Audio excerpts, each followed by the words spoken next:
Good afternoon, ladies and gentlemen, and welcome to NPE Gym. For today's the Alaska Nanooks. Well, good afternoon, everybody, and welcome to NPE Gym here in Monmouth, Oregon. It is Senior Day and the final game of the regular season for the Western Oregon and the University of Alaska Fairbanks squad on the men's and women's side. And we start with the front end of this doubleheader today here at NPE Gym. Thanks for joining us on Woo TV and KWVT. It is the final game of the season for both of these two teams. No chance for a GNAC tournament berth or the D2 NCAA tournament, but a lot to play for today, being Senior Day for Western Oregon and for their lone senior on the roster, that is Shay Green. She was honored before this game about 10 minutes ago, and her parents are on hand here, Mary and Michael, and watching today's game. And Shay Green, the leading scorer on this team with 268 points on the year in the starting lineup for today's ball game. Here are the starters for Western Oregon. Alongside Shay Green is Kiana Jones, the 5'6" junior, as well as Tracey McCarver, the 5'5" sophomore from Renton, Washington. Rachel Rogers, a 5'10" sophomore guard from Los Molinos, California, averaging 6.2 points per game, doubled that in the first game against University of Alaska Fairbanks.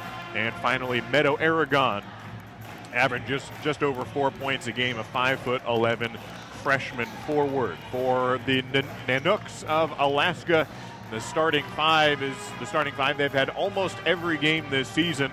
Kylie Wallace, one of the seniors. In fact, there are 3 seniors on this team who are also acknowledged in the pregame festivities. All 3 are starters on this squad. Kylie Wallace, Brittany Richards, and a redshirt senior in Sabrina Ungaro, as well as freshman Sam Tolliver.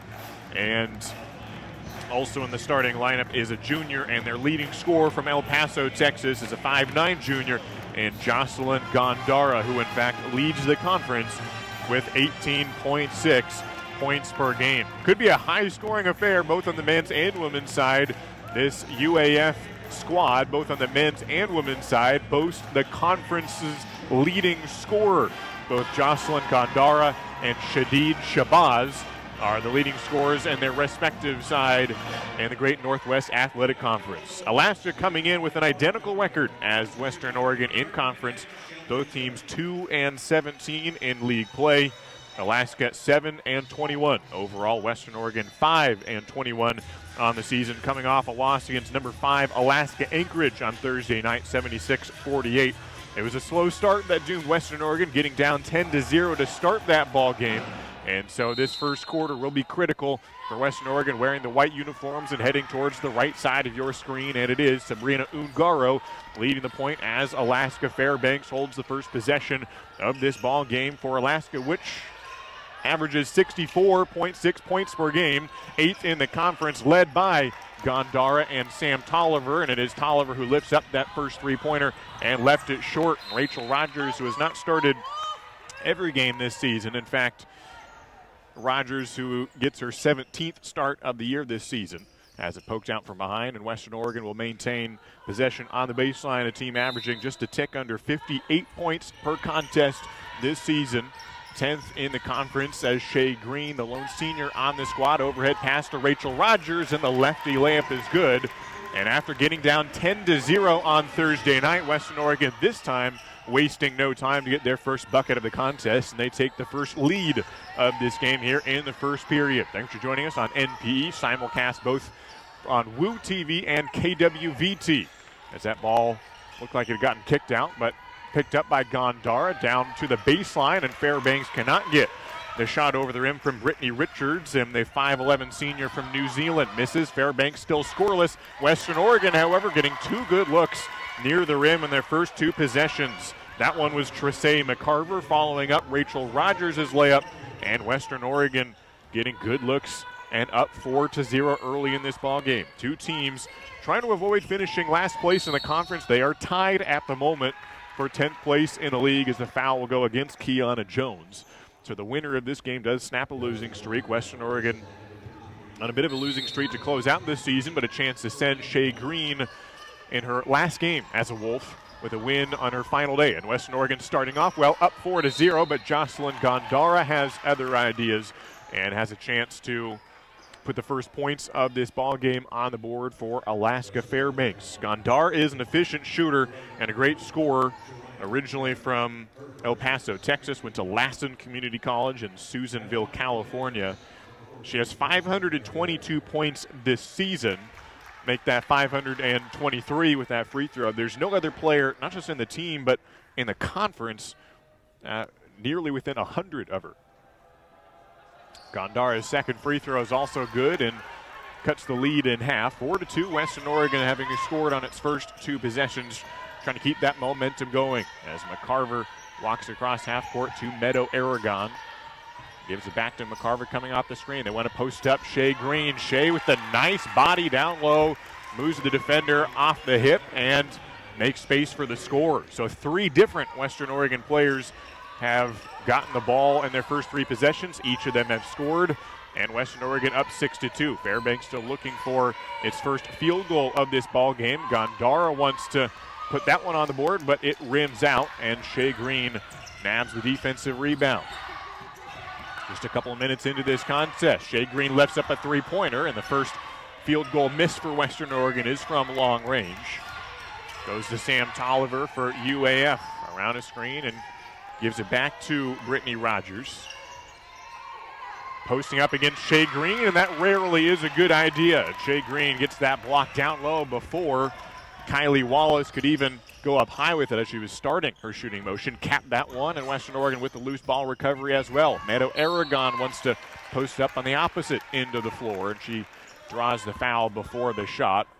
Is just the first team foul on Alaska Fairbanks. Two team fouls already on Western Oregon. First personal going against Kylie Wallace, and the first substitution for Alaska Fairbanks is Alana Conwell, a 5'10 freshman from Kotzebue, Alaska.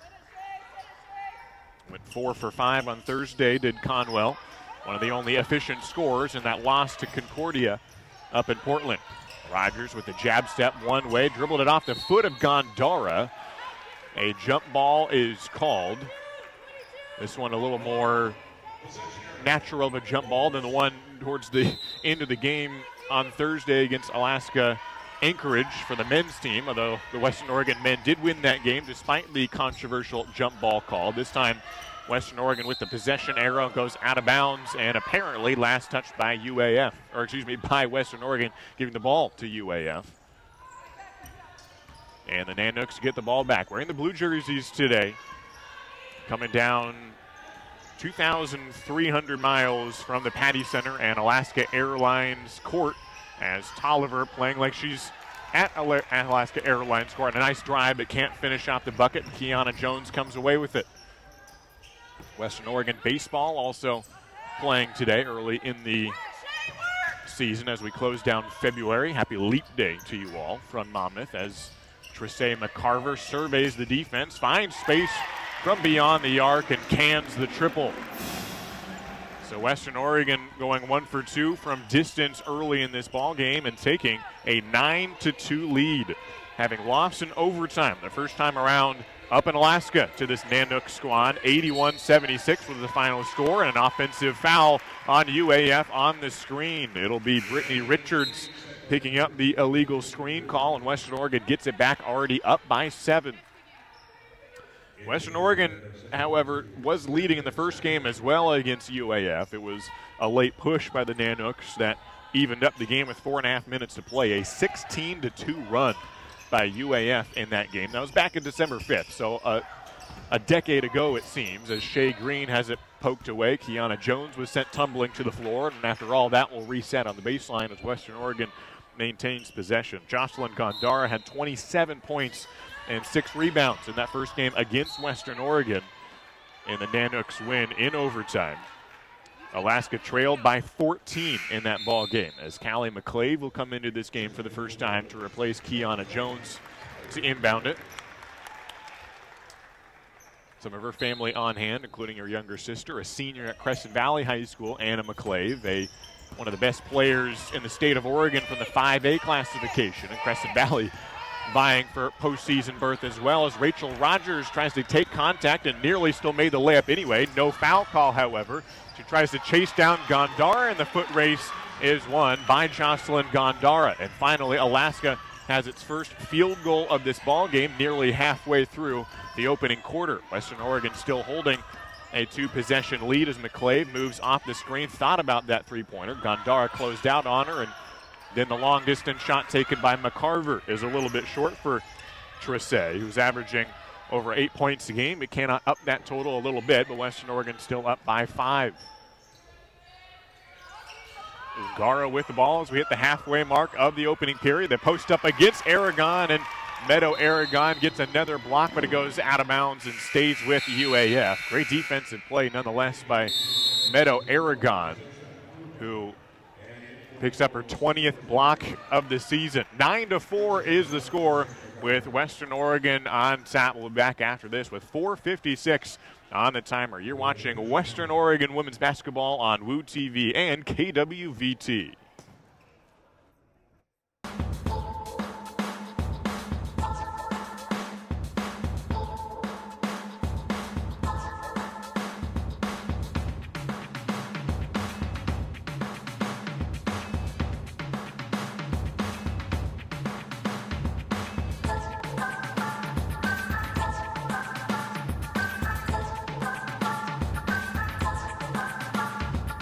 We are Wolves.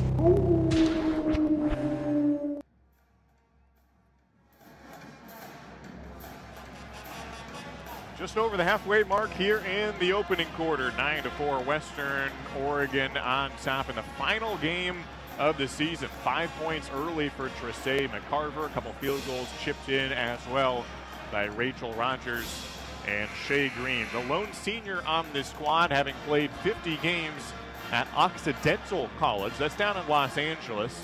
She averaged 10 points a game down in Southern California for her first collegiate team. She's right at that same mark here for Western Oregon. Her second collegiate school. She actually switched schools both in high school and college. She played both at Hillsborough High School and Jesuit High School in the Portland area before going to college, playing at Occidental first and transferring to Western Oregon. So she's played basketball all over the West Coast, and she's had a tremendous career in finishing it out today. Western Oregon does seed a bucket there as Sam Tolliver gets on the board for the first time, coming out of the timeout, and it cuts into a 3-point lead for Western Oregon. Olivia Denton also into the game. She has the ball and has it deflected, but gets it to McCarver. Olivia Denton averaging just under 5 points per game and adding 23 assists on the season for Olivia. Comes in for her first playing time. They're looking for Shea Green if they can post up on her. 4 on the timer. That ball is deflected out, and there's 2 seconds on the shot clock as Western Oregon will inbound on the baseline, needing to get a quick shot. Aragon tries to spin away from a screen, and she rolls right to the cup and scores it right before the shot clock expired. Western Oregon needed to engineer a quick bucket coming off the baseline inbounds with only 2 on the timer, and Meadow Aragon, who was kind of being grabbed as she came around a screen, spun away from the defender and rolled right to the left side of the rim. Good bucket from Meadow Aragon, and the pass from McCarver set her up perfectly. 11-6 as UAF a little more patient on this possession, but careless with the ball, and McClave steps in front of it. Lofts the pass ahead to Denton. She'll slow it down. Ahead to Shea Green, and then she has it taken away from behind. And a bit of a ticky-tack foul call, but it'll keep it with UAF with 3:44 on the clock. Alexis Wright enters this game, as does Amber Winkler, the 6'1" sophomore from Eugene. Alexis Wright, a freshman center from Reno, Nevada, so a couple underclassmen coming in. This is a young team. Shea Green is the only senior on this squad, so Western Oregon, which won 5 games in conference last year, has taken a bit of a dip this season, going for their 3rd win if they can pull one out against UAF today. A bit of a dip, but a young team, and they will only lose Shea Green, the team's 2nd leading scorer in terms of points per game. And a lot of players coming back. For example, Kiana Jones, who's averaging 11 points a game to lead the squad. She's a junior. And players like Winkler and Wright, who just came in, are also underclassmen and could be here for several more years. Here's Jocelyn Gondara, ever aggressive, but denied by McCarver. McClave picks up the loose ball, chucks one to Olivia Denton, ran out of real estate, tries to fight against the defense, fades away thinking there would be a foul on Alana Conwell, but no call is made.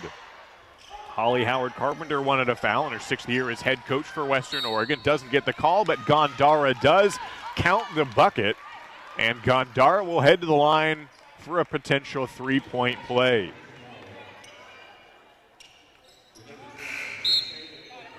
The foul goes against McCarver, her first, already the 4th team foul on Western Oregon. And Jocelyn Gondara, an early 6-point performance for her, and she's added 3 rebounds as well. Gondara nearly 30 points in the first game against Western Oregon. 27 points, 6 rebounds in the overtime victory up in Fairbanks. Misses that free throw, however. Gondara, who just under 19 points a contest and leads the league. And she comes away with that one as UAF a chance to cut into lead or tie this ball game. Western Oregon has led wire to wire so far late in the first quarter. And a 3-pointer for the tie from straight away. Alana Conwell, the freshman, brings it back to an even 11-11 mark. So Western Oregon, which built a healthy lead, has seen it dissipate, and we're still in the first quarter as Denton is sent to the floor, and an off-ball non-shooting foul is called. Western Oregon to inbound back on the baseline. That is the 4th team foul, so even numbers in fouls. First personal going against UAF's Olivia Kroska. Kiana Jones returns to the game in favor of McCarver. One guard for another as Winkler steps back and retrieves the ball from Jones. A little 2-man game between the two of them as Winkler is fouled. So a couple consecutive plays on this possession where UAF fouling away from the ball, non-shooting foul, and they're inching ever closer to the penalty. 5th team foul now, so there will be free throws upcoming for Amber Winkler to the line for a chance for Western Oregon to reclaim the lead.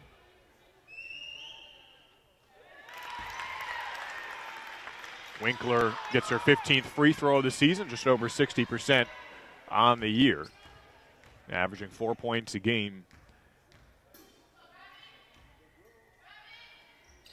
And sinks both free throws. Her best asset is on the defensive side. Her next block will be her 50th of the year. See if she can get that in the final game of the season for both of these two teams. Whichever team wins this game will finish ahead of the other in the conference standings. Going for another 3-pointer, and this time off the window. Alana Conwell made one from straight away. This one off the glass from the angle. And Alaska has taken its first lead of this ball game. Even despite the free throws from Winkler to reclaim the advantage, Alaska Fairbanks gets the lead back. Alexis Wright thinks about the backdoor pass to Callie McClave, instead hands off to Olivia Denton. Probes the defense with 10 seconds on the shot clock. It's Kiana Jones getting a good look. It rims out, and on the second effort, Kiana Jones will head to the line, being fouled, and already the 6th team foul on Alaska Fairbanks. So Kiana Jones to the line, leading this team in scoring. And one of the better free throw shooters on this squad. In fact, leads the team with 61 shots from the stripe. She's a 76%er, but misses the first one.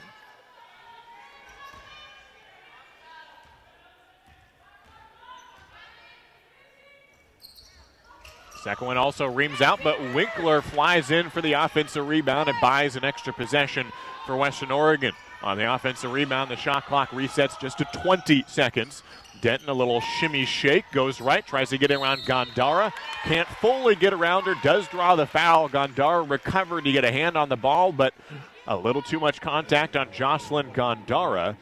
Now the 7th team foul on Alaska Fairbanks. They've been in the penalty since 5, but you got to start worrying about personal fouls building up as well, although that is only the first personal on Jocelyn Gondara. So Western Oregon now 1 for 3 from the stripe in this possession alone as Denton knocks down the first free throw. Minute 17 on the clock. Olivia can't get the second one. Winkler nearly a second offensive rebound of the possession, both on free throws. Can't quite corral that one. Western Oregon does get one free throw out of the 4 on that trip down the court. It's a tie ball game. Alexis Wright keeps her eye on the ball, deflects it, and Western Oregon gets the takeaway. Ahead to McClave. The hesitation move doesn't quite get her by Zosha Krupa. Krupa steps back in front, back to Denton. Guarded by Ungaro, and she subs away Sabrina Ungaro. It looked like it could have been a hand check foul on Ungaro to begin with, which kind of led to Denton pushing her away with the ball. And the second act is the one called, and an offensive foul on Olivia Denton. Now both teams are in the bonus. 15 foul on Western Oregon would put them in the penalty, but no free throws, obviously, with offensive fouls. So Sabrina Ungaro brings it up in the half-court offense, loses the ball, gets it right back, trying to get around Kiana Jones, who recovers. Back out to Zosha Krupa. Some of her first playing time today from Sitka, Alaska. But Alaska Fairbanks giving her right back, and Meadow Aragon stealing it away. Final possession of the first half. The shot clock is turned off.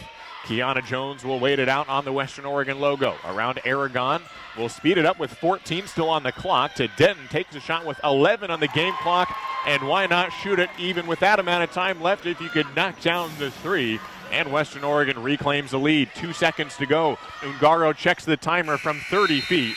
And nearly got it to the rim, but not quite. And Western Oregon, after 1 quarter of play, led nearly the entire quarter and comes away with a 3-point advantage. 17-14, the second quarter coming up. You can watch it right here on Woo TV and KWVT.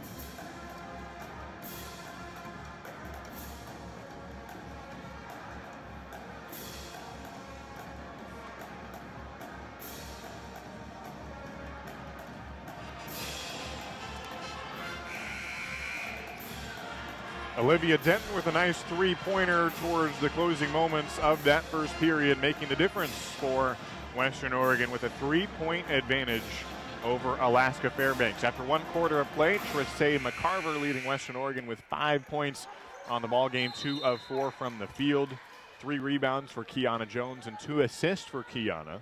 Leading all scorers is Jocelyn Gondara with 6 points, as well as Alana Conwell, who also has added 6 on a pair of 3-pointers. Sabrina Ungaro gets all the way to the bucket, and Ungaro gets their first points of this ball game. It's down to a 1-point advantage here for Western Oregon. Thanks for joining us. The second quarter of action getting underway, and McCarver misses the 18-footer. Aragon fades away and knocks it through off the window. Meadow Aragon knocks it through, and she stays perfect from the floor. It's 19-16. Gondara's second effort looked like she knew where it was going the moment she let it go. Right there for the offensive rebound and puts back her own shot for the score.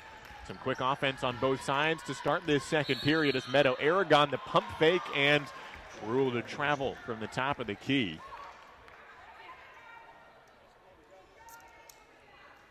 (19-18) is the score. Hallie Horry Carpenter arguing for her player that she put the ball on the floor before the pivot foot came up. But the call gives the ball back to the Nanooks. Jocelyn Gondara with it on the wing for Alaska, which is coming off a loss to Concordia. Tied at the half in that game on Thursday evening, but Alaska ultimately lost 63-48. Gondara, the leading scorer on this team, all the way to the right side of the rim, but can't fit in that layup over the iron. Olivia Denton, nice cut pass to Amber Winkler, cannot finish, however. And Gondara, the defensive rebound. Alaska, which lost that game, its top 3 scorers on the season, who are Sam Tolliver, Jocelyn Gondara, and Sabrina Ungaro. Those 3 players combined to go 6 for 46 from the floor. That's 13%. A little bit more healthy shooting this game, although Ungaro cannot hit that three-pointer. The team as a whole shot 22% from the field on Thursday in that loss to Concordia for Alaska. And as Meadow Aragon is trying to post up down low, making space on Kylie Wallace, she's whistled for the offensive foul. Western Oregon has not quite found the offensive rhythm. The call is that she was making space with her arm out and hooking the defender, not just with the body. And Meadow Aragon whistled for the foul. Just over 8 minutes to go. Western Oregon shooting 41% from the floor so far today. Alaska at 35%.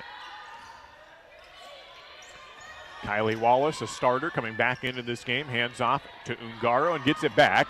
Meadow Aragon comes in to deflect it, and it goes to Denton. Credit Meadow Aragon for starting that steal as McCarver pump fake to the pass to Rachel Rogers, but Gondara saw it coming and pokes it away. 1 point ball game. This one has stayed close. Western Oregon had a 7-point lead early. Meadow Aragon does get another block, her second of the ball game. Ungaro, however, comes away with it, loses it, tries to get it back, and does. Denton nearly had it. Spin pass under the almost under the basket, but the layup is no good for Kylie Wallace, and the senior cannot hit. Rachel Rogers the other way. Tries to get past Wallace, the lefty hook around and off from Rachel Rogers. 1 point ball game still. Both teams going a little bit cold from the floor the last few possessions. Gondar wants to change it, but it rims in and out. Or Sam Tolliver, excuse me.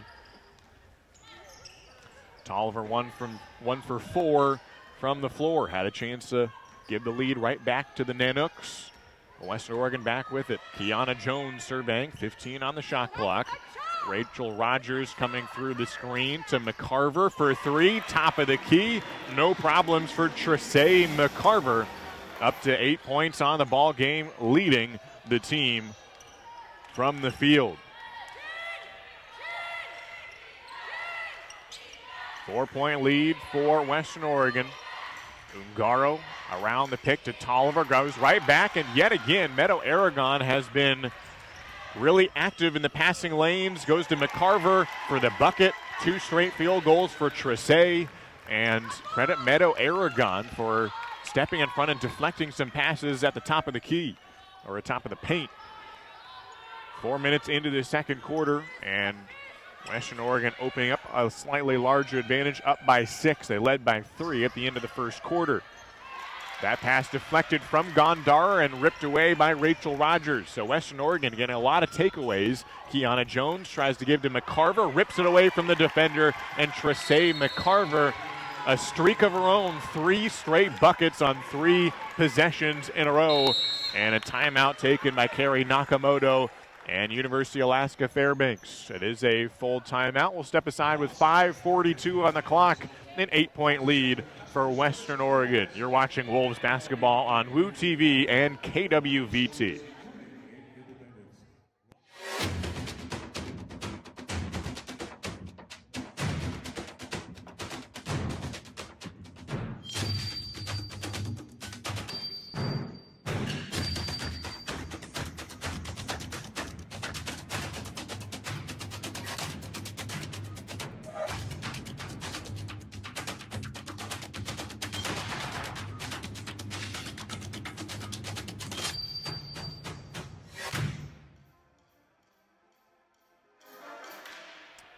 Carrie Nakamoto, the head coach for Alaska Fairbanks in her second year at the helm for the Nanooks. Last year, the team went just 1-19 in conference play. Only a slight improvement this year at 2-17, but to be fair, that is doubling the win total.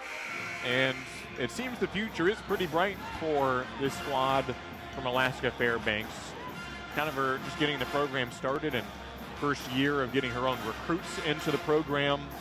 And a lot of young players on this team, and despite Alaska finishing near the bottom of the standings the first couple of years under the stint of Carrie Nakamoto, this team could be one of the most improved over the next few years. And Alaska trying to finish ahead of Western Oregon in the standings. Both of these teams tied in league play coming into this, the final game of the year for both squads. It is senior day for Shea Green as well as the final game in Monmouth for these Alaska players. There are 3 seniors from UAF: Kylie Wallace, Brittany Richards, Sabrina Ungaro.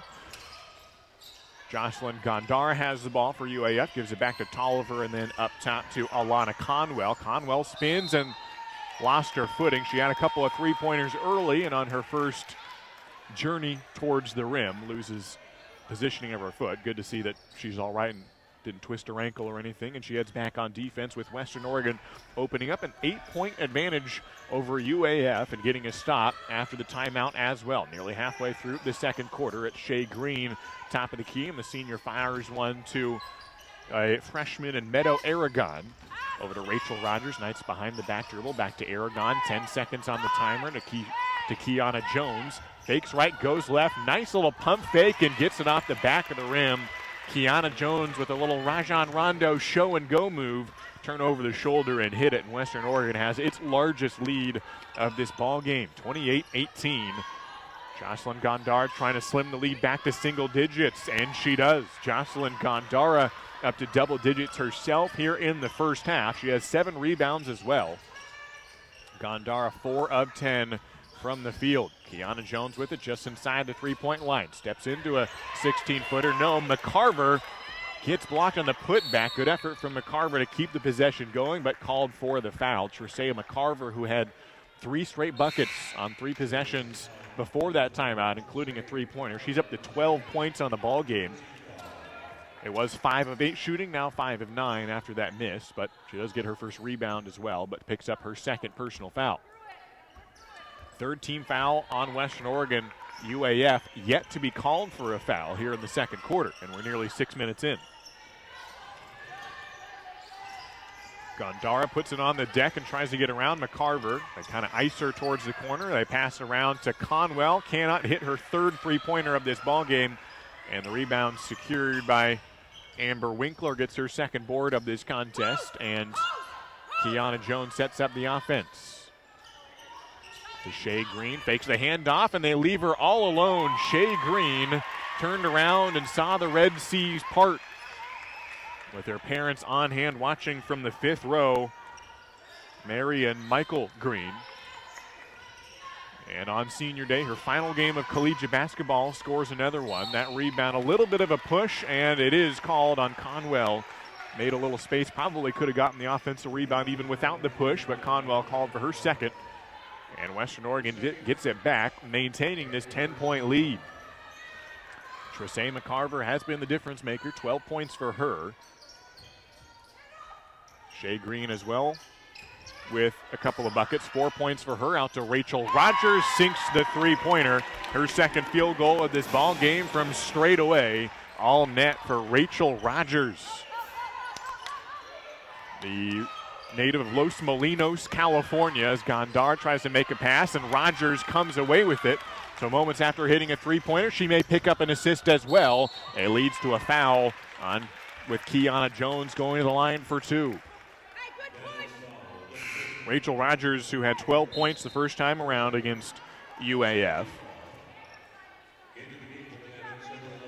Los Molinos, which is her hometown, is also the birthplace of Marv Grissom, one of the best Major League pitchers of his day, a World Series champion in 1954. If you recall or have heard of the famous Willie Mays over-the-shoulder catch, the one in center field, the classic looking back and the hat's falling off, well, the starting pitcher or the winning pitcher in that ball game was Marv Grissom. And in that game 1 of the 1954 World Series, Marv Grissom, a native of Los Molinos, California, same place as Rachel Rogers. Kiana Jones gets the first free throw and knocks both through. It's up to a 15-point lead for Western Oregon. Had a 7-point lead early, gave it away. UAF took a small lead of their own, but Western Oregon rebounding quickly from that and have suddenly run away with it a bit here in the first half. A lot of game time to go, but they do lead by 15 and get a defensive stop. Winkler had it for a moment, was tracked down from behind. The foul, however, is called. Zosha Krupa came back to try to reclaim the ball, but called for her first foul. So Winkler adding some good minutes for Western Oregon, the sophomore from Sheldon High School. A fellow Irishman and Justin Herbert heading towards the NFL draft, originally from Eugene and Sheldon High School himself. And Winkler, a fellow native of Eugene, stepping through. Nice little up and under move. And the lefty scoop is good. And Western Oregon continues to add on to its largest advantage of the game, has ballooned to 17. Final couple of minutes here in the first half. Olivia Kroska finds Sam Tolliver, goes into a double team, can't get it to go. Rachel Rogers tried to keep her feet down and nearly traveled, continues the possession, but there is the travel. Later on in the possession, Kiana Jones ends up being whistled for it with 1:56 on the clock. 37-20. Western Oregon playing well after losing to this UAF team up in Fairbanks earlier this season. The three-pointer's off the mark for Zosha Krupa, the junior, a little bit too strong. And Kiana Jones will run the point for Western Oregon. Shea Green trying to post up. Comes out to set a screen for Kiana Jones. All the way to the baseline, a little bit too far, but she is fouled. That will be the fourth team foul on Alaska. Next one after this will be free throws for the Wolves. Alexis Wright, who had some run in the first quarter, comes back in for the Wolves. Trissay McCarver, who has matched her jersey number 12 in points. She's 5 of 9 from the floor, a couple of three-pointers. She passes it in. Kiana Jones has it. Gets around the defender, and Ungaro is whistled for the hand check. That'll lead to free throws for Kiana Jones. Jones is shooting 44% from the field this season. Has 4 points on the ball game and shoots 76% from the stripe.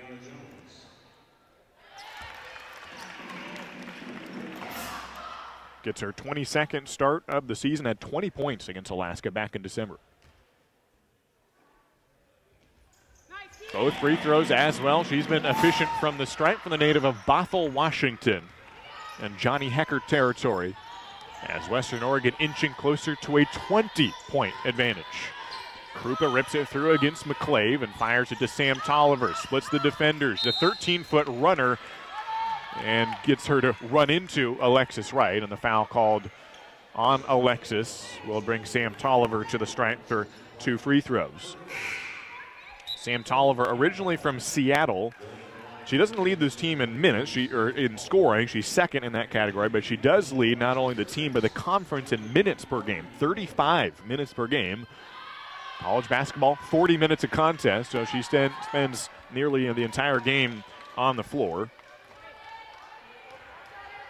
From an athletic family, her uncle, interestingly enough, Paul Arnold, was a football player at University of Washington. Again, the family's from Seattle. She misses the free throw, by the way. Kiana Jones with it.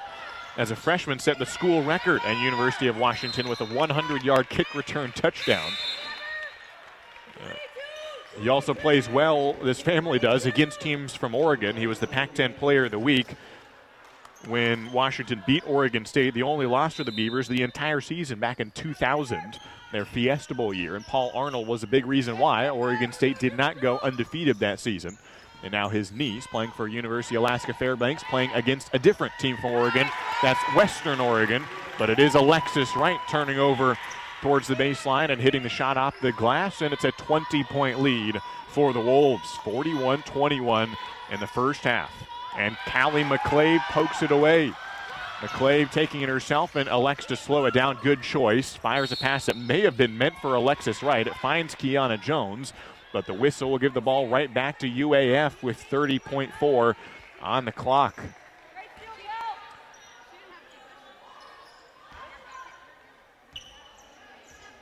What they call a travel on Kiana Jones. There's essentially no difference. It was 30.4 on the game clock. The shot clock is not turned off, but they're essentially identical. And Ungaro will thus wait for at least a moment, I thought, for the final shot, but perhaps not. Western Oregon hit a 3, even with the shot clock turned off at the end of the first quarter. It worked out for the Wolves. Now with 8 seconds on the clock, Ungaro fighting against Kiana Jones spins through, maybe took an extra step, missed it anyways. Jones will chuck it up from beyond half court. It was a little bit just after the buzzer anyways, would not count had it gone. But nonetheless, Western Oregon leading 41-21 at the end of the first half.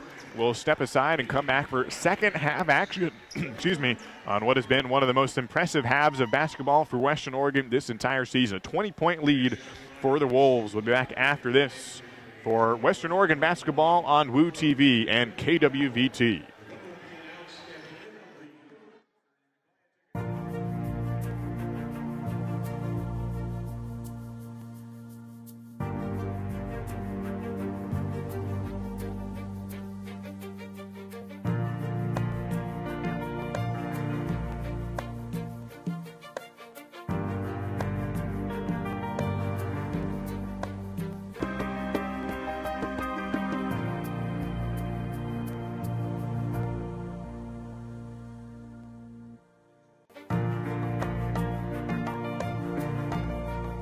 I want to tell them to not give up on that dream because it is possible, but at the same token, you really have to want it and you have to want to be here. Like, I've never felt like I don't belong here. It's just always felt like home, just comfortable walking down the street, saying hi to people, every building, just always felt like the greetings, and like I even hear that from the new students. Western has been a place where I can come and feel better about myself, and the work is hard. Mm-hmm. It is hard, but it's so worth it. Right now I'm actually in my student teaching portion of the ed program, so I started this term, so I'm just a few weeks in and I'm loving it. In a world where student debt is growing exponentially, I have been lucky enough to receive enough aid from both institutional scholarships as well as outside scholarships that I have not had to take out any loans thus far. When I was looking at colleges, like, I didn't want to go something super small and I didn't want to go something super big, and this was perfect. It definitely helps me think about like how much of an impact I can have. One of the biggest reasons, in addition to me feeling here at home and the diversity of the campus, is also financial assistance.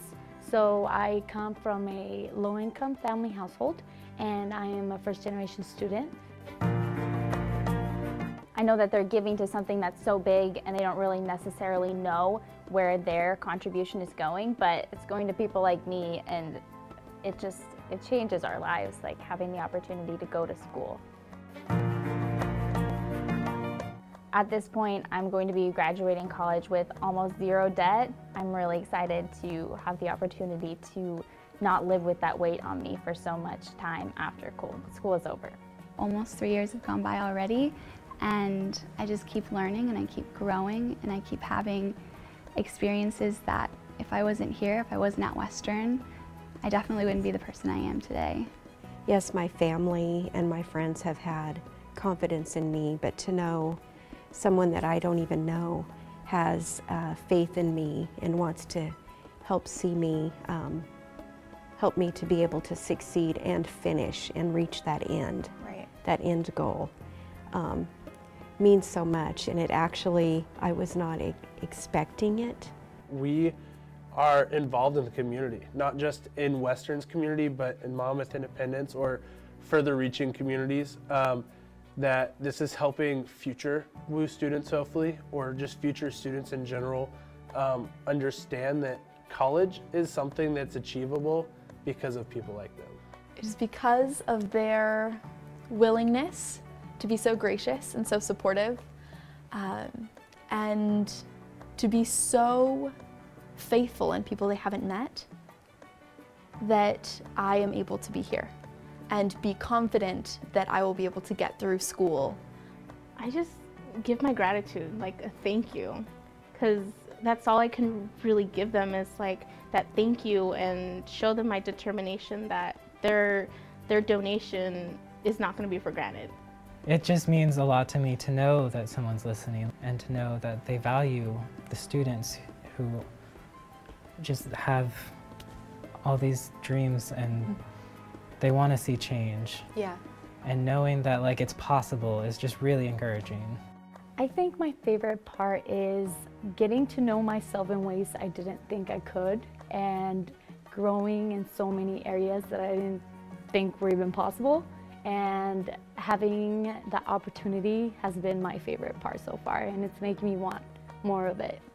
Yeah, we'll always think about all the studying, but when you think of college, it's not always going to be that. It'll be the people that you share those experiences with, the activities that you did, the people that you met. So people like you are the reason why people like me are here right now, succeeding and graduating college, because there are many aspects of college, and one of the major ones is financial ones. And without that, I would not be where I am today. So thank you for your contribution. It really means a lot.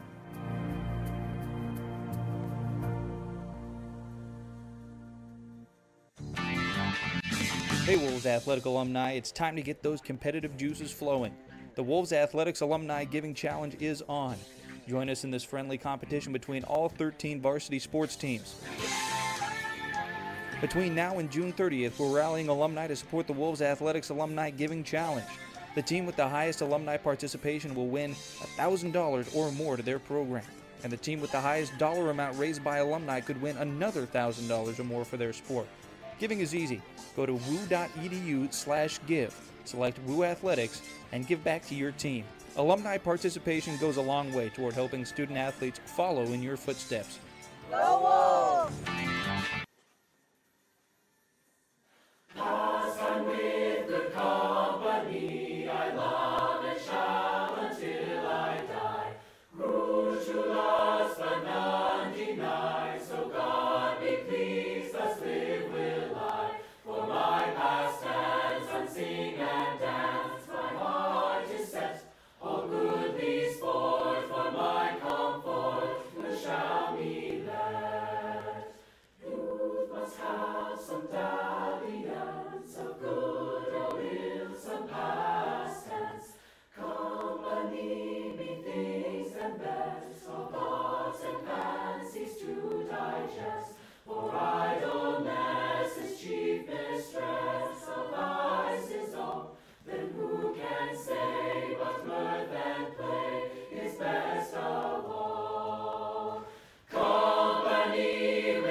Every year at Western Oregon University, the Service Learning Career Development Center hosts workshops for students to connect with employers, tune up their resumes and cover letters, and meet with employers on campus to figure out what they'd like to do after they graduate.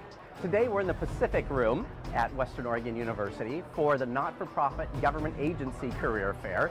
We've got more than 50 employers here talking with students about all kinds of careers ranging from public service to not-for-profit organizations, the American Red Cross, police agencies, and everything in between. I think it is so important for students to attend career fairs, first because it gives them an idea of what they might do with their degree after they graduate, but also when they get here and they get excited about something, it helps them study and focus even more in class. Besides today's career fair that focuses on not-for-profit and government agencies, we have 3 other fairs that run throughout the year: a criminal justice fair, an education fair, and a graduate school fair. All of these fairs would be great for students to attend to help them start thinking about what they're going to do with their lives after Western Oregon. So you really never know what's going to happen when you attend a career fair.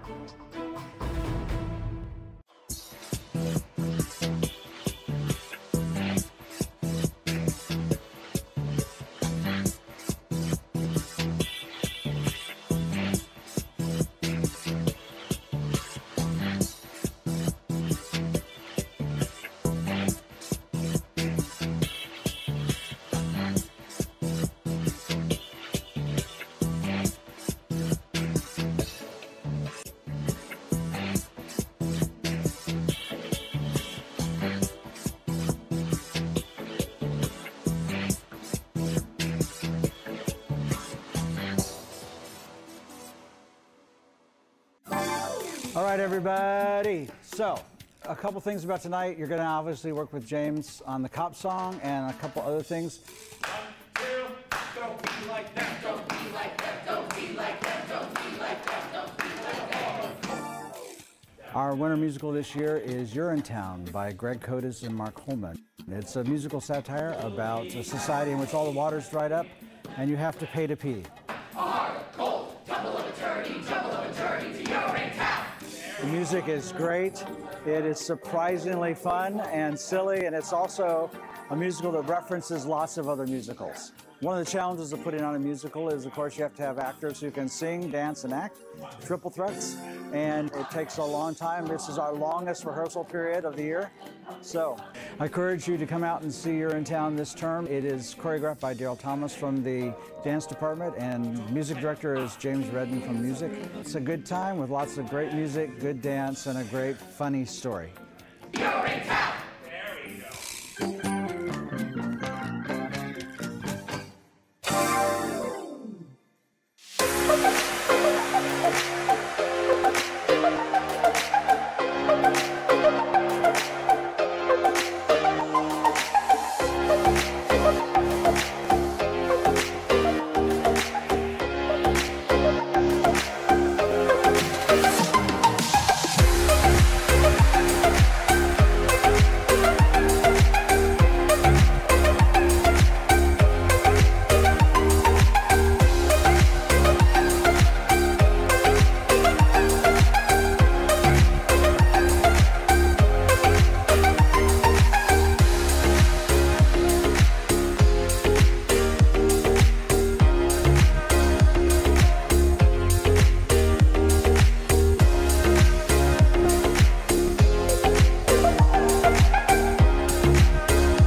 Welcome back to NPE Gym here in Monmouth, Oregon. A 20-point lead for Western Oregon after one half of play. It's 41-21, the Wolves leading Alaska Fairbanks. The final game of the season for both of these squads. Neither one of them will make the conference tournament. It is senior day for Shea Green, who you can see there making the shot from 10 feet away. Shea Green, the senior from Portland.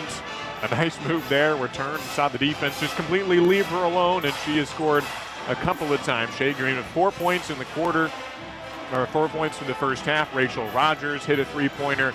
It's been mostly the Trissay McCarver show, however, with 12 points of her own, 5 of 9 shooting, including a couple of three-pointers. But a lot of players have factored in. Amber Winkler with that lefty scoop. She's 1 of 2 from the floor, and 5 rebounds for her. It has been some effective rebounding for Western Oregon through the first half of play. This Alaska Fairbanks team is one that out-rebounded Concordia on Thursday. And keep in mind that Alaska missed 50 shots on Thursday. They missed 50, ended up losing that game by 15. And usually when you miss that many shots, the other team's going to out-rebound you pretty squarely because, you know, defensive rebounds are easier to get. So, of course, Concordia would get more rebounds. Well, no, they actually out-rebounded Concordia by 9. Majorly because they had 22 offensive rebounds. Well, today, Western Oregon is out-rebounding Alaska Fairbanks 23-14. And that's a big reason why Western Oregon leads it 41-21. They also have 22 points in the paint. That's more points than Alaska has total. Western Oregon, which led by 3 at the end of the first quarter, outscored the Nanooks by 17 in the second quarter alone. Stay tuned after the game. We should be able to talk with Shay Green. We'll also have some halftime interviews, including Director of Sports Performance, Corey Metzger, and Athletic Director from Western Oregon, Curtis Campbell. That's a halftime, or excuse me, in between the two games, the intermission before the men's game. And a big contest upcoming for both UAF and Western Oregon men's side as Alaska vies to keep its season going. They could make the conference tournament if they win today, whereas Western Oregon trying to improve their seeding. They're already in the conference tournament, but could also make a push for the D2 NCAA tournament. All right, coming up in the third quarter on the women's side as Western Oregon leading by 20 with the same starters on the floor for Western Oregon, and it's Kiana Jones had a solid first half and steps into a deep two-pointer. And Kiana Jones, her second field goal of the ball game, gets most of her points from the free throw line today. She's up to 6 points, or now 8 points in the contest with 5 rebounds and 5 assists as well. Jocelyn Gondara, normally one of the most effective rebounders in this conference, is 5th in the league in rebounding, but Alaska has been out-rebounded solidly by Western Oregon today, but ended up being an offensive rebound that time by Alaska, and Sam Tolliver puts it in to bring it back to a 20-point deficit for Alaska.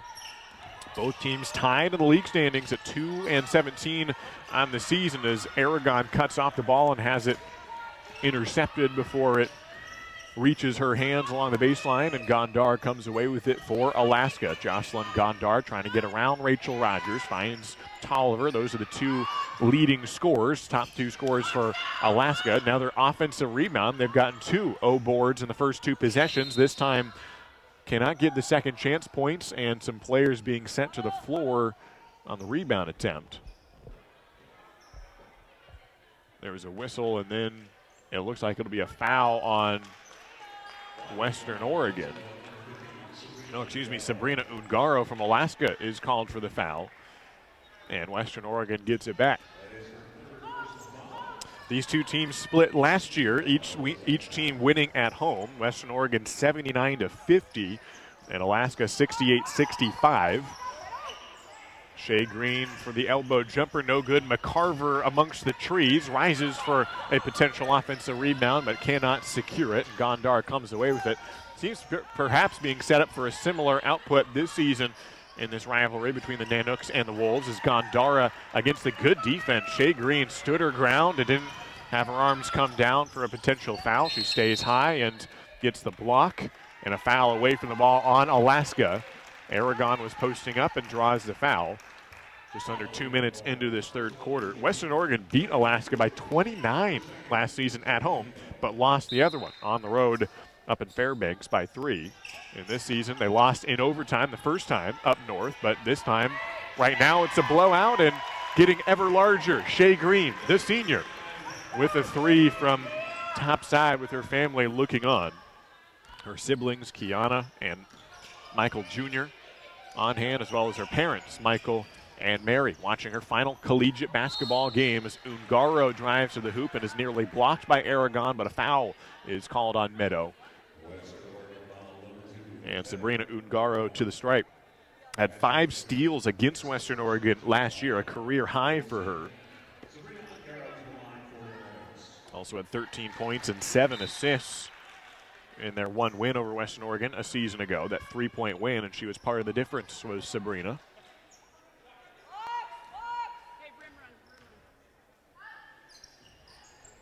Second one's off the mark, and Kiana Jones comes in to clear it away, and Ungaro is called for the third team foul already of this second half, the third quarter. And that is the fourth personal foul on Sabrina Ungaro, and she is checked out of this game. Kylie Wallace on the floor for Alaska alongside Brittany Richards, Sam Tolliver, Zosha Krupa, and Jocelyn Gondara. Amber Winkler just checked into this game for Western Oregon, down to Shea Green. Fade away a little bit too strong. Good look for Western Oregon. And Holly Howard Carpenter has no problems with that offensive set, although did not result in points, but a good shot from Green. Alaska back with it. Gondara into the teeth of the defense, and she will go right into defenders with reckless abandon, assuming she can still score or draw fouls, and this time she does the latter.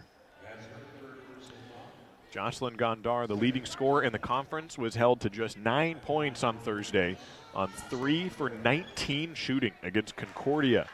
Missed all of her three-pointers. She attempted 4.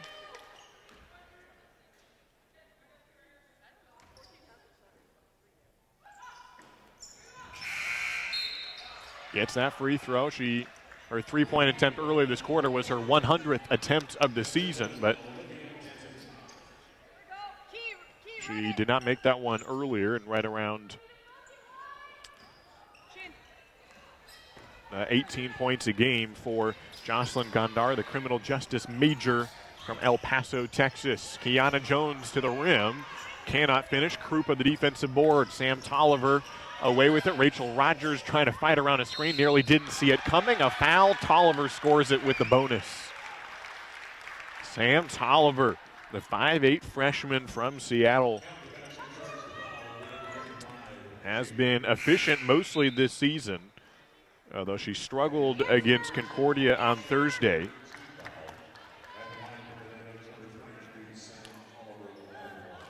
She and Ungaro and Gondara combined to shoot 13% from the floor, but more efficient today, the three-point conventional play. And Alaska cutting into the lead a little bit. It was 41-21 at the end of the first half. Alaska already putting up 8 points here in the first 3+ minutes of the quarter. Rachel Rogers trying to return the momentum into the hands of the Wolves. Cannot hit the three-pointer. Going to the floor to recover that loose ball was Kylie Wallace to Gondara, right into the chest of Kiana Jones, who stands her ground, and an offensive foul is called on Jocelyn Gondara. Kiana Jones took a beating from Gondara, and she put her body on the line and causes Gondara to pick up her third personal foul. The leading scorer for Alaska, and as good as defense as you could play as for Kiana Jones, perhaps the most effective defense is to take a charge and get an offensive foul and add up the personal fouls on Gondara, although Jocelyn is the one who stays in. Kiana is the one who comes out after that play. Rachel Rogers hangs in the air, spins around, and tries to bank in the shot, but falls off the rim. 46-29 still. Western Oregon remains in control. Tolliver winding her way around to the left, and another foul from nearly the same spot on the floor as moments ago. This time the shot does not drop, but Tolliver back to the stripe and a chance to score with the clock stopped. Sam Tolliver from Garfield High School, one of the best basketball programs in the state, from up north. Went even further north to Fairbanks for her collegiate career. Sports management major. Was held to 3 for 21 shooting on Thursday, but has hit 3 consecutive free throws here in the third quarter, including the capper on a three-point play. She and Jocelyn Gondar usually combine for 30 points, whether it's she with 20 and Gondar with 10 or 15 apiece or whatever it may be. As Alexis Wright scores the bucket, they're going to count it as well.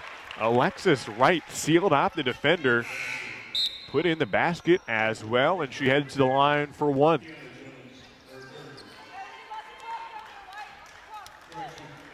Nice play for Alexis Wright, the Nevada native, 6'2" freshman. One of the reasons why Western Oregon could be a force to be reckoned with next year in the conference. Sure, they do not make the conference tournament this season regardless of today's results, and this will be the final game of the year no matter what, but next season will be interesting in the 7th year of Holly Howard Carpenter. And Alexis Wright sure to get more playing time next season. Shea Green will her minutes will need to be replaced, and she's been one of the leading scorers all season long for Western Oregon and the only senior to graduate. Zosha Krupa, long-range triple, no good. Offensive rebound, and nobody is there except for Brittany Richards. Clock resets to 20, now 15 on the timer. Looked like Tolliver got hacked. No foul is called, and a technical foul is called on Sam Tolliver. Arguing with the officials after she went up for the layup. To be fair to Sam, it did look like she got hit on the arm going up for the layup, but nonetheless, never really excuses whatever was said to cause the technical foul. And now Carrie Nakamoto has an opinion of her own to share. McClave, however, misses the free throw.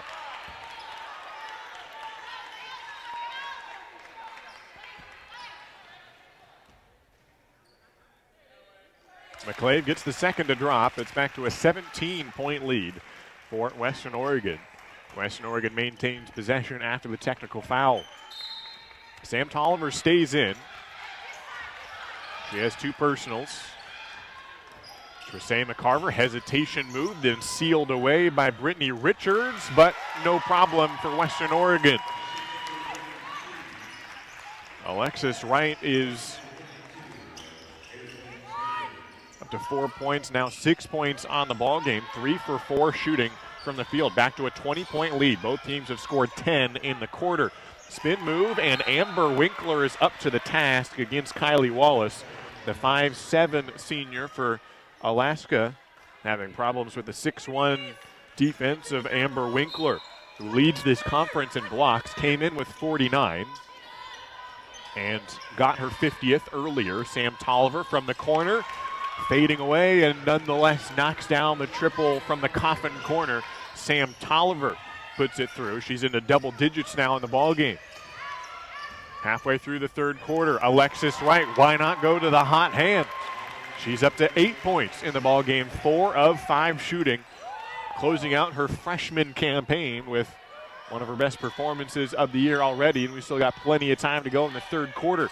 Tolliver fires to Pusic, fades away, puts it right through the net. Caitlin Pusic, the freshman from Juneau, from one of the Crimson Bears of Juneau Douglas High School, and her first shot drops. McCarver's shot will not count, however, due to the travel, and a timeout is taken, media timeout. 53-36 is the score. Western Oregon maintaining control here in the third period. 4:32 to go. Back after this on Woo TV and KWVT.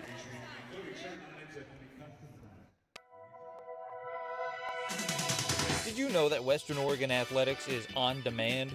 That's right, you can watch Wolves on the field, in the gym, or on the track anytime, anywhere online. Go to woowolves.com, click on the Wolves live video, and you're in the Western Oregon Games Central portal. Select On Demand and choose from any of the D2 men's and women's athletics shown live on Woo TV. Games Central is your window to Western Oregon athletics. Go Wolves!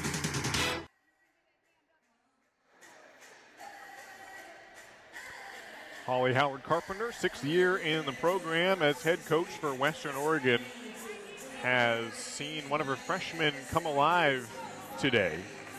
The 6'2" center, and Alexis Wright was averaging a double-double for the Mustangs her high school career. DeMont Ranch, Reno, Nevada, twice named to the All-League and All-Region team. Comes in with a season high of 11, and she may put that to the limit, already with 8 points in the ball game, 4 of 5 shooting. Matches her career high in field goals. Part of the reason why Western Oregon leads 53-36 is Sam Tolliver trying to get around Olivia Denton. Cannot do it initially. The pass to Pusic is stolen away by Callie McClave. The Corvallis native nabs it away ahead to Denton. Finds herself open for 3. Olivia Denton, book it. Denton knocks down her second three-pointer of the ball game. She's up to 7 points on the contest, and it's back to a 20-point margin. Pusic is knocked down by McClave. Will be free throws upcoming for Caitlin Pusic. 15 foul on Western Oregon, second personal on Olivia. And Caitlin Pusic, the freshman, did not get any playing time in the first half. The freshman comes in here in the third quarter, known more for her defensive presence, but already made one basket on her first field goal attempt of the quarter and knocks down a free throw as well.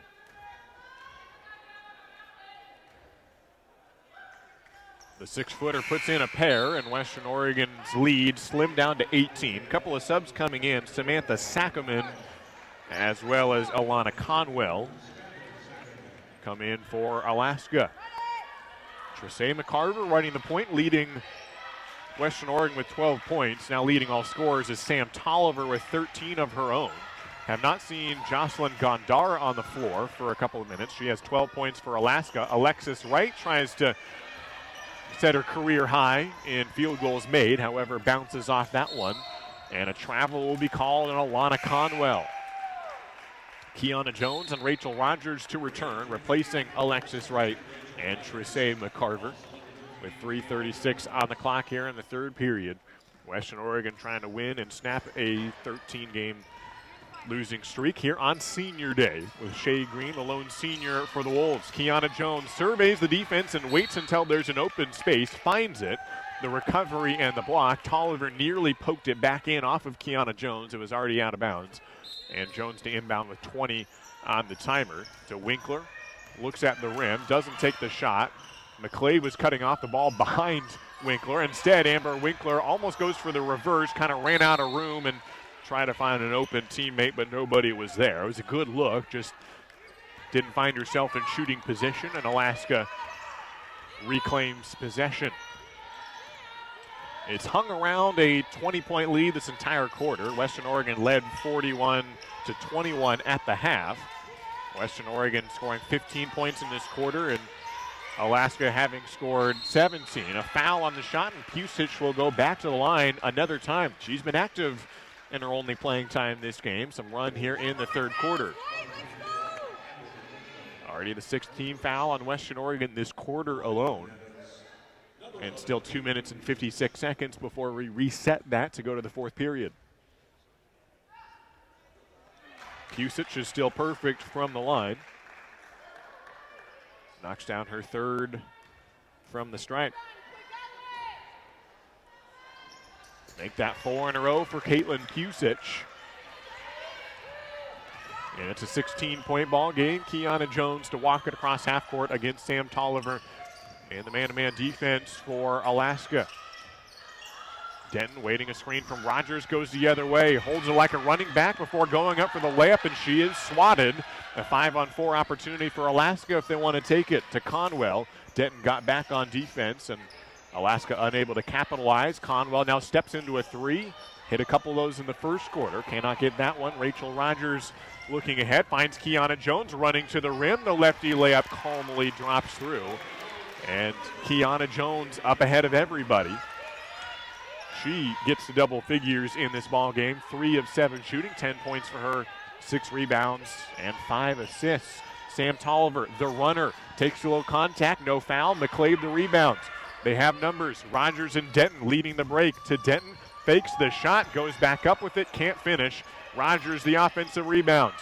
In an elevator shaft with 2 defenders right next to her. A put back, no. Back to Denton. The timer resets to 20.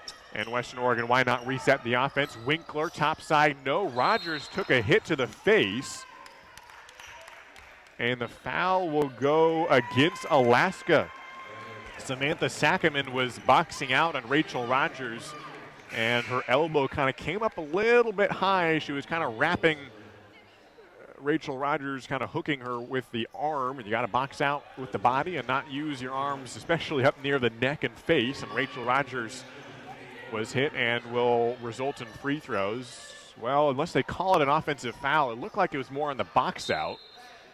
But they're saying no free throws for Rachel Rogers, who is standing at the free throw line, hoping to retrieve the ball for a couple shots. She will not get what she desires, but perhaps Olivia Denton would have shots at the line, but she is not given the foul call either. They're not giving free throws at least, and Western Oregon comes up empty.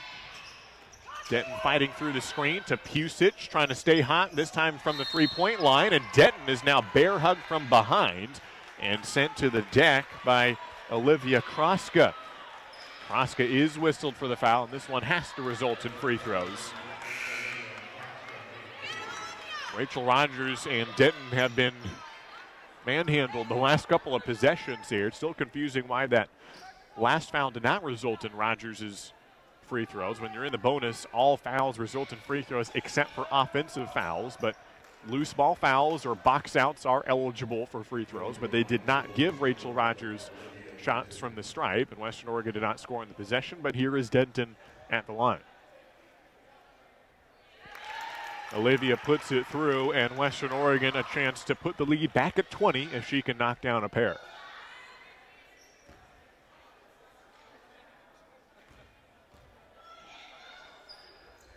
Denton up to 9 points in the ball game, hitting both free throws, and Western Oregon doing a good job of weathering the storm a little bit in some frustrating possessions or foul calls they thought would go their way and didn't, but after all that, they end up leading 60-40.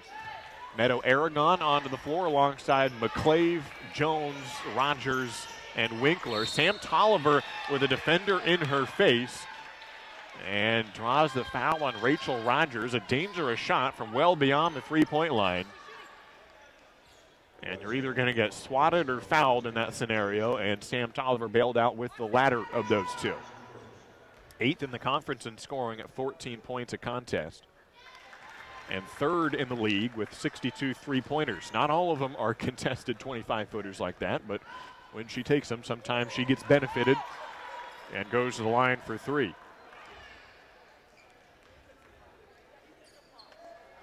Sam Tolliver gets all 3 of them. Still a 17-point advantage for the Wolves. Just over a minute to go before we head to the 4th and final period. Hesitation move, Kiana Jones to the cup. Nice bucket for Kiana Jones, up to 12 points in the contest. 6 boards and 5 assists for her as well, leading the team in both of those categories. Tolliver, another runner. She's trying to do it all for Alaska right now. That one does not drop, and Meadow Aragon hauls in her 4th rebound of the contest. Kiana Jones rips it through, pivots, scores it. The bonus, Kiana Jones yet again. Scores in 2 consecutive possessions. She's up to 12 points in the ball game and 4 of 8 from the floor. Great move. 10 feet from the hoop to fake the shot, pivot around the defender, score the hook, and still had the contact as well. Gets the three-point play, and it's now a 22-point lead for Western Oregon. Shot clock and game clock separated by 2 seconds. Sam Tolliver passes it away with 21 on the timer. Krupa to Caitlin Pusic, aggressive with the ball and rims in the runner from 8 feet away.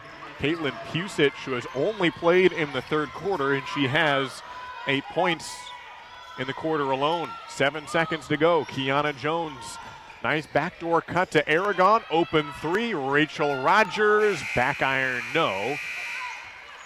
But Western Oregon does keep even with Alaska. A 20-point lead at the halftime break, and they hold that as we head to the 4th quarter. 65-45, the final 10 minutes of regulation coming up after this on Woo TV and KWVT.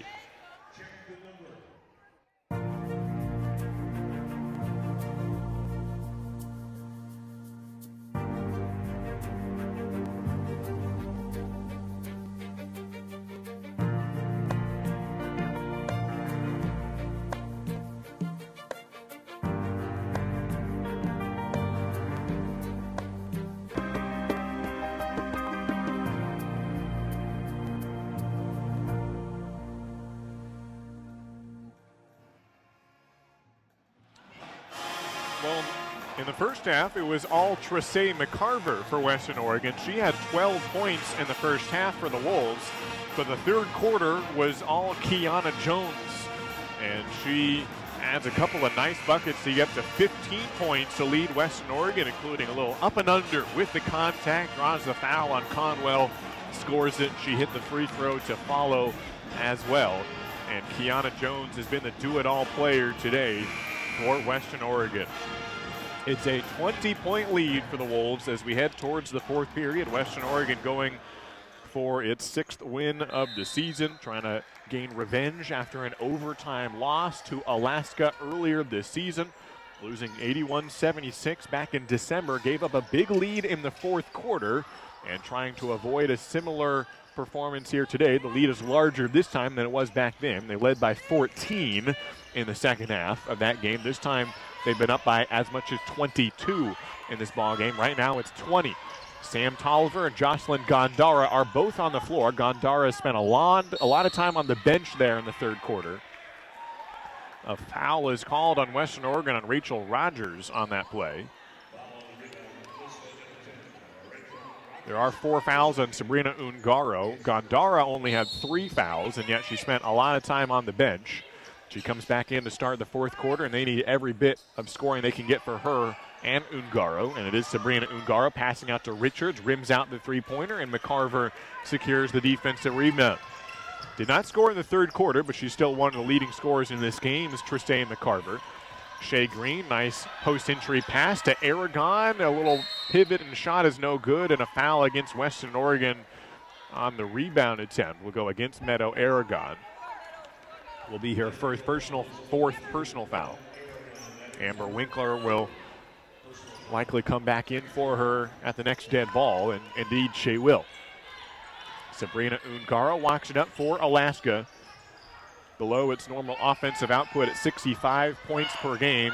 It's towards the end of the conference statistically, and Western Oregon has done a number on them, including players like Jocelyn Gondara, who stays cold from the floor, misses that shot. Aragon manages the dribble ahead to McCarver.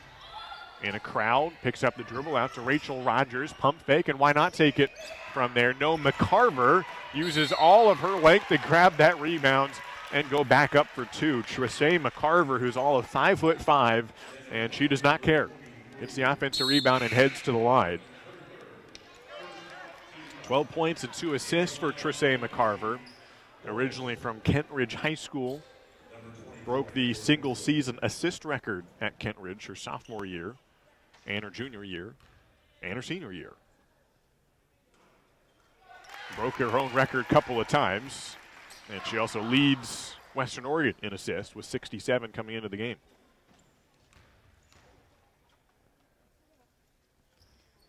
Both drop in for Tristay McCarver, up to 14 points in the ball game. She and Kiana Jones have combined for 29 tonight, and an identical 5 of 9 from the floor mark for both of those 2 players.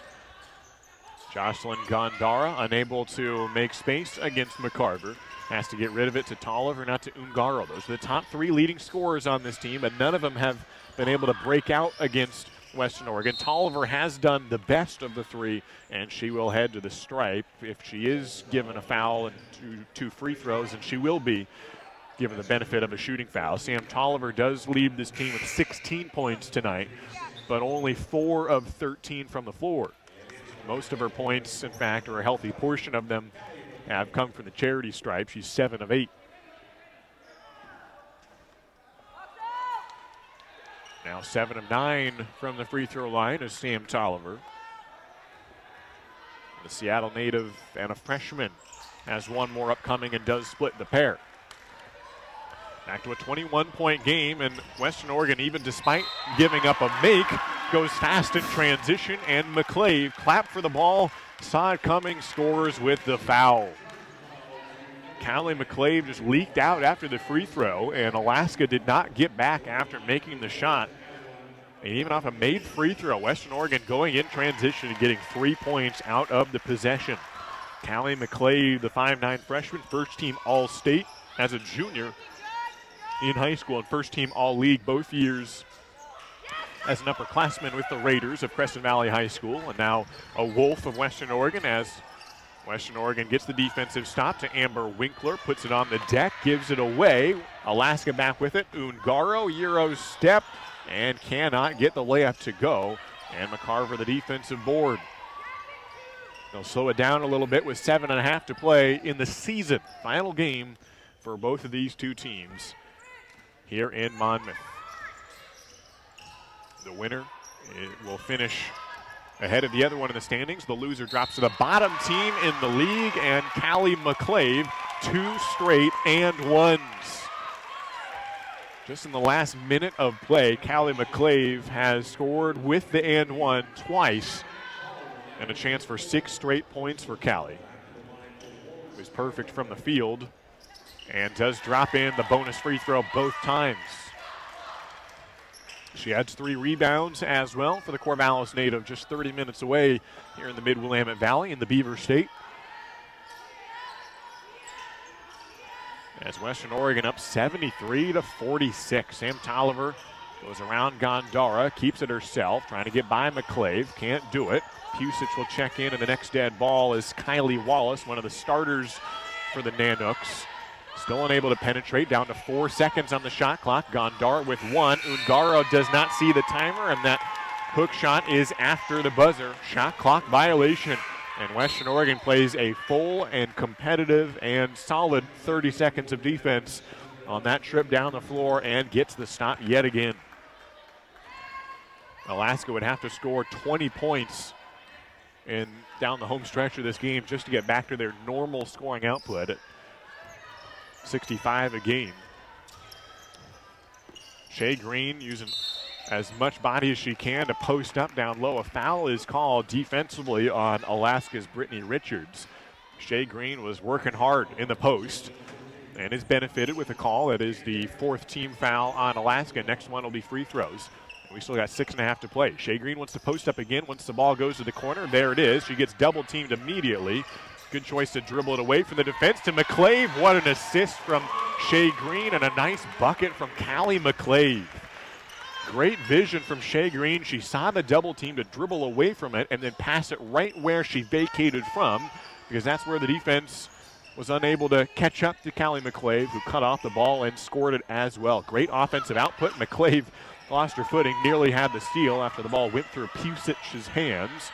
Kiana Jones closes out on Ungaro, who stumbles over the feet of Kiana Jones. The 3-pointers off the mark from Richards, and a foul called on Alaska, and everything is going the way of the Wolves today. Western Oregon, which led by 20 at the halftime break, and there has been no inklings of losing that lead like they did the first time around. Have only extended the advantage up to 29. Western Oregon lost in overtime up in Alaska. It's a tough place to play up at Alaska Airlines Court at the Patty Center in Fairbanks. McCarver knocks down the first. Alaska's hard to beat there at home. But right now it's been all Western Oregon. Second one rims out. Winkler almost able to get a hand on the offensive rebound, but sealed away by Kylie Wallace. 2-time Alaska State Player of the Year at Petersburg High School. Picks up the rebound and heads it over to Caitlin Pusic. Jump pass to Gondara. Surveys the defense and tries to go baseline to McCarver. Seals off McCarver. The ball drops through. They count the bucket. Jocelyn Gondara, who went scoreless for a good stretch of this second half, finally gets back on the board and cuts a 30-point lead down to 28. But Gondara and Alaska have been outmatched today by this Western Oregon team, which has closed out this season on a high note with 5.5 to play, and they lead big. Box out from Shea Green for the defensive rebounds. Shea Green on her final collegiate game, 7 points so far with 2 assists and now 4 rebounds. Kiana Jones hop step to Green, and why not give it to the senior? Scores the uncontested layup, and Shea Green points to Kiana Jones to acknowledge the assist. Shea Green up to 9 points in the ball game. Nifty little crossover move from Gondara. The defense recovers, but Gondara thought she had room for a moment, but gives it away, stepping on the baseline.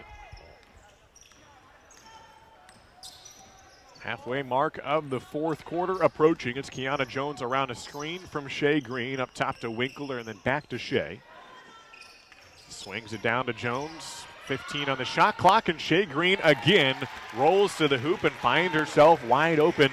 Lefty layup, righty layup, it doesn't matter. Shea Green up to double digits on 5 of 8 shooting. Ungaro blocked by Green, and she's been effective on both sides of the ball. A jump ball is called on Shea Green after collecting the rebounds. Western Oregon up to 80 points in the contest. And Shea Green, the third player in double figures today for the Wolves. 80-48, Western Oregon dominating to close out the 2020 season. 4:41 to go in the year of Western Oregon women's basketball. Watch it right here on Woo TV and KWVT.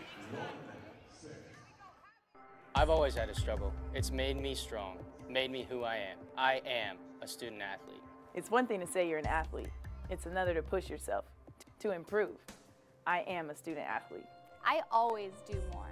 Eat healthier, dream bigger. I am a student athlete. I never take winning for granted. Every winner faces failure. I never quit.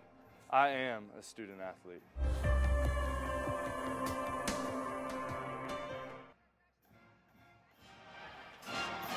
Shea Green has put together a vintage performance here in her final game in a Wolves uniform. The senior from Portland, Hillsborough to be exact, making a lefty layup on one possession, then rolling off, and a righty layup on the next possession, and extending what had already been a healthy lead for the Wolves, and now they're up 80-48. So Western Oregon will finish one spot ahead of Alaska in the final standings, getting revenge after an overtime loss earlier this season as they close out the final 4.5 to play. Similar setup here. Shea Green setting a screen for Kiana Jones. This time the extra pass to Denton. Can't put in the baseline jumper, but good effort from Amber Winkler to extend the possession. Shot clock resets to 20. Give it back to Shea Green. This time straight away on the layup, and a foul is called. Shea Green laughs a little bit as she kind of bumped into Sabrina Ungaro and throws up her hands. It was just kind of a silly little, they ran into each other. She was running one way down the floor defensively, Ungaro coming back the other way. It was not malicious of any sort. Definitely ran into each other, and Shea Green kind of laughs it off and says, all right, you know what? That's only my fourth. Maybe that'll be the last unfortunate call of my collegiate career. Not saying it was a bad call necessarily, but just a funny play, and Ungaro gets the free throws, and will only speed up the process with no game clock coming off to perhaps get the ball back into the hands of Shea Green, who has made a lefty layup, a righty layup, and that one right in front of the rim here just in the fourth quarter alone. Kiana Jones lets it go out of bounds. Last touch by Alaska.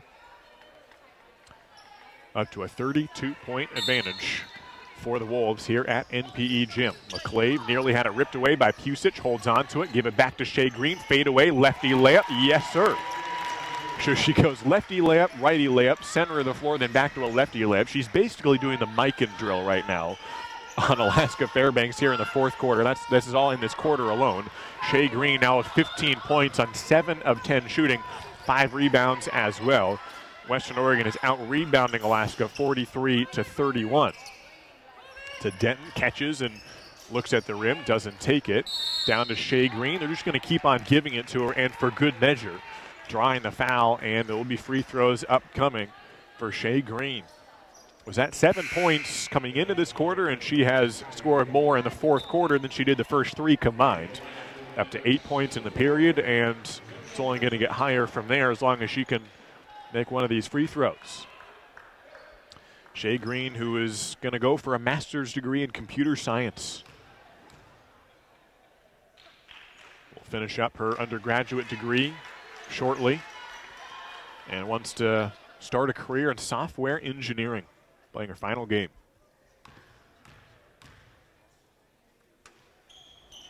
Rims out the pair and remains at 15 points in the ball game. Still 7 of 10 from the field today for Shea Green, the senior, and the only senior on this Western Oregon team on senior day. Nice little spin move to create space, but the layup's off the mark for Kylie Wallace. Offensive rebound. Ungaro a chance for second chance points, but does not make it. McClave has numbers to Denton, fakes a pass and lost control of it. She was trying to clutch that ball and accidentally had it trickle out of her hands. Didn't mean to throw that ball. And she says, my bad. The ball picked up by Alaska, and Ungaro back with it to Pusic and around the wing to Zosha Krupa. The junior passes it up top to Kylie Wallace, then Pusic goes baseline. The runner, no good. Winkler had her hands on the defensive rebound. Last touch by the Nanooks. Kylie Wallace touches it. Wallace, who played for Petersburg High School, had a career-high 37 points against Sitka High School. This is the same high school that Zosha Krupa went to. Krupa was a freshman at Sitka High at the time. And now they play for the same team. Shea Green for three. The senior cannot hit it from long range. Amber Winkler fights for the offensive rebound and draws the foul. And the underclassmen will head to the line. It's been good to see both the senior and Shea Green and the underclassmen to make a performance, although most of the attention on senior day goes to the seniors for any respective team, or in this case senior, singular, and for good reason. It should be. It's also good to see what the future of the program will look like with players such as Amber Winkler, who still has a couple of years of eligibility remaining even after this season, and has been one of the most effective defensive players in this conference this season, leading the league in blocks. Also good at the stripe, and Amber Winkler knocks it down. Up to 5 points on the ball game with 7 rebounds, tied for the lead with Kiana Jones in that category.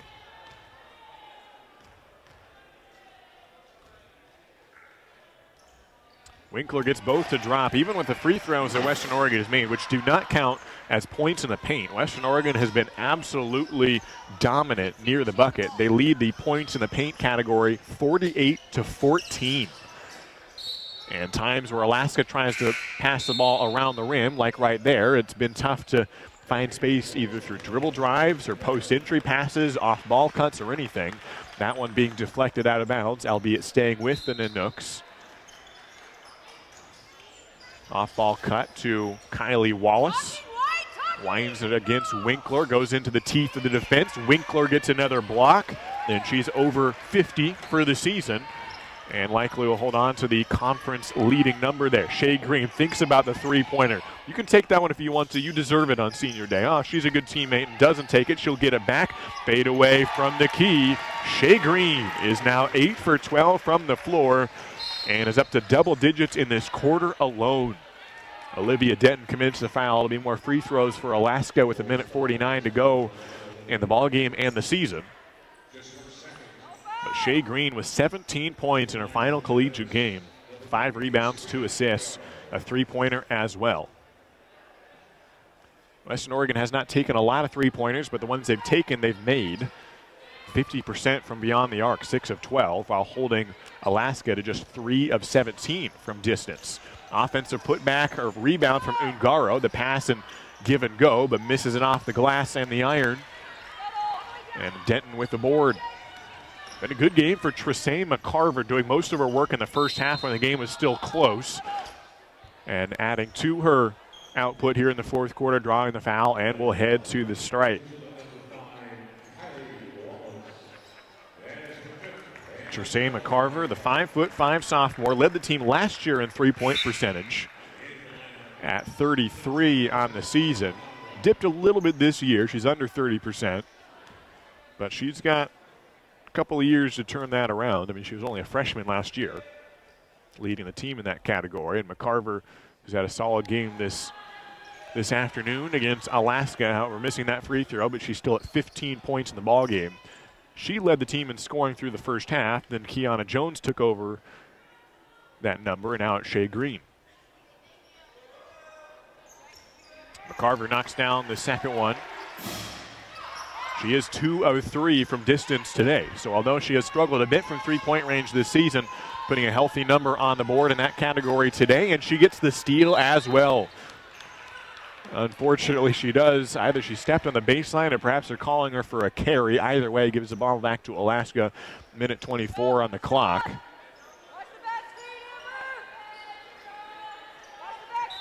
Here is Western Oregon going to put together. Hard to argue that this is the best performance of the season, and good to have your best game in the last one. Go out on a high note. McCarver, the board, ahead, but Ungaro playing free safety intercepts it. Ahead to Pusic. Whips a pass to Krupa. McCarver jumps and nearly deflects that ball, and Conwell back to Krupa and puts up the lefty layup and good. Western Oregon a chance to still get to 90. Substitution timeout is called by Holly Howard Carpenter. We'll keep it right here with Alexis Wright to come back in, and they'll give a chance for Shea Green to walk off the floor in her final game.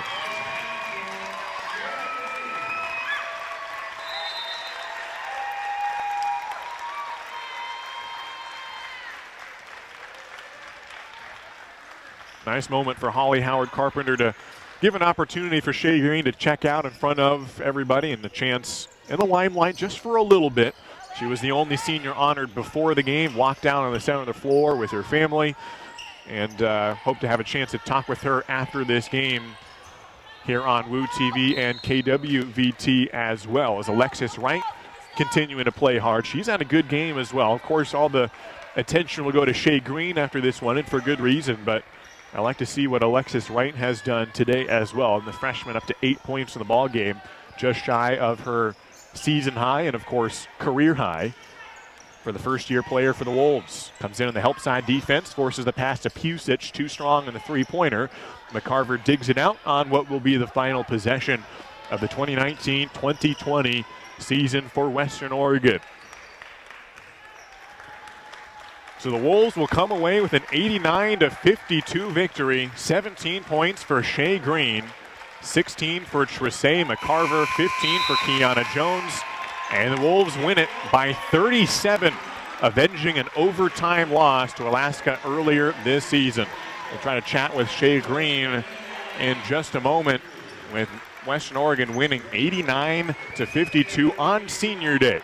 And Shea Green leads the team in scoring with an 8 of 12 mark from the field against Alaska. Great game for Western Oregon to close it out against Alaska and finish the season with their 6th win of the year. They finished 3-17 in conference, as Alaska drops down and finishes last in the league at 2-18. We'll take a quick break and come back with Shea Green after this. 89-52 the final from Monmouth. Back after this on Woo TV and KWVT.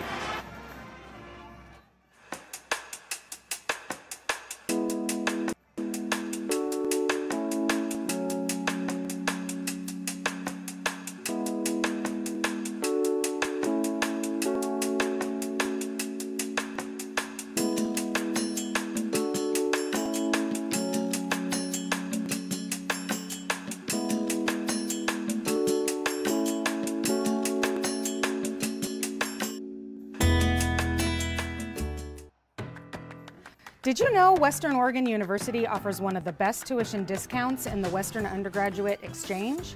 While some schools limit the majors that WUI students can enroll in, or offer just a few WUI slots for elite applicants, Western Oregon gives a reduced tuition rate to all qualifying out-of-state students and doesn't limit academic programs. Plus, WUI students can still earn Western Oregon scholarships. Visit wou.edu/WUI to learn more.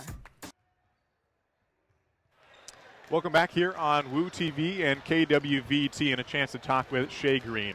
It's Senior Day. Not only do you get the 37-point victory over Alaska team you lost to in overtime earlier this season, and you have a great performance leading the team in scoring here today. What does it mean for you to finish out your collegiate career with a win? It means a lot. We've had a rough couple of games, kind of on a losing streak, and to end with a win, I think, feels great for everybody. Yeah. Yeah. You came into the fourth quarter with 7 points. You finished with 17.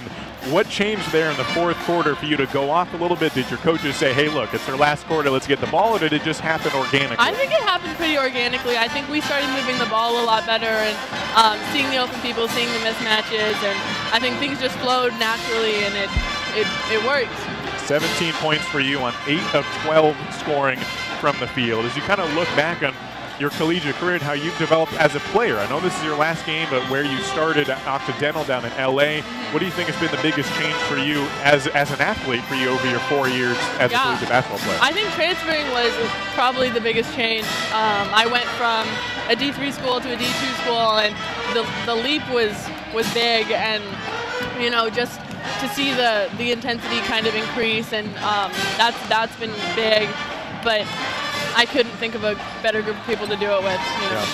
Yeah. You had your family here watching, Mary and Michael, your parents, your siblings, Kiana, Michael Jr. were here. What did that mean for you to have your family just, 5 rows back and watching you play your final game? It was great. It was great. I know my siblings were busy the last game, and so not everyone could make it out. And some of my other family came out, and it just meant a lot, yeah. You've also got a sister in Taria. She's up in Hood River now. She used to play for Oregon State, a collegiate basketball player herself. Do you ever play one-on-one? Do you ever still go at it on the court? Who would win? We used to a lot. We haven't in a little while, but yeah, we used to compete. I think she was kind of a big piece of my improvement growing up. So. Well, if you play like you did in the fourth quarter here, I think you'd have no problem against her. Last thing for you, they announced, in the pregame ceremonies what you're doing academically and trying to start computer science, going to a master's degree. Software engineering is kind of your hope. Tell us a little bit about what's on the horizon. You're kind of in the application process. What do you think's to come in the next few months for you? Yeah, so I finished applying to master's programs in December, and so March is kind of the time where we get those admissions results, and so I'm just waiting to hear back, and so hopefully that'll be soon that I'll kind of figure out a little bit better what my plans are. If I stay locally, I'm sure I'll be back here, cheering on the girls next year. So yeah. Well, congratulations on the win to finish out the season on Senior Day, and best of luck with you, on everything upcoming in your future. Thank you. All right, there's Shay Green on Senior Day, leading the team in scoring. We'll be back after this on Woo TV and KWVT.